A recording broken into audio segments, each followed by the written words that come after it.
आता आपण बनवणार आहोत या पर्पल कलर मध्ये पॉली कॉटन मटेरियल आहे. याच्यामध्ये आपण शाही मस्तानी बनवणार आहोत. पिंक कलरची छोटी नाजूक बॉर्डर आहे. अशा छोट्या नाजूक बॉर्डरच्या साड्या नऊवार मला खूपच आवडतात. स्वतः घालायलाही आवडतात, शिवायला तर फार मजा येते. आणि जेव्हा मी ही आमच्या क्लायंटला घालून दाखवते तेव्हा तर ते इतकं सुरेख दिसतं, फार सुरेख दिसतं, अगदी बघतच राहावं असं वाटतं.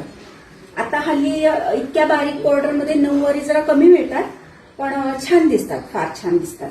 याचा असा लायनिंग मध्ये पल्लू येतो. जरी पल्लू सिंपल असला तरी ही साडी छान अंगाबरोबर बसते, फारशी चुरघळत नाही, घरी आपण धुवू शकतो. आणि छोटा नाजूक बुट्टा आहे आणि साडी बऱ्यापैकी अशी प्लेन असल्यामुळे, नाजूक बुट्टा असल्यामुळे त्याच्यावर दागिने वगैरे सगळे खूपच उठून दिसतात, फार छान दिसते साडी. आणि आपल्या मुलींना वगैरे, लहान लहान मुलींना शिवायचं असेल, शाळेत जाणाऱ्या मुलींना शिवायचं असेल तर हे मटेरियल एकदम बेस्ट आहे.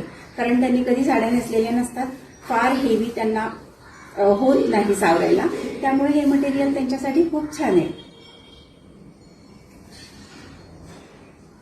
ही आपली साडी शाही मस्तानी रेडी झालेली आहे. मजेंटा कलर फार सुंदर दिसायला लागले त्याच्या प्लेट्स, मजेंटा आणि पिंक कॉम्बिनेशन.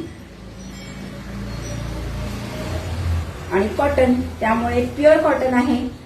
ही अंगाला अतिशय छान बसते, खूप छान बसते.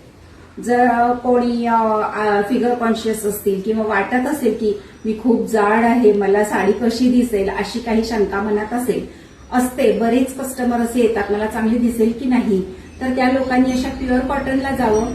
ते अतिशय छान दिसतं आणि बघता बघता तुम्ही तुमच्या साडीच्या प्रेमात पडता.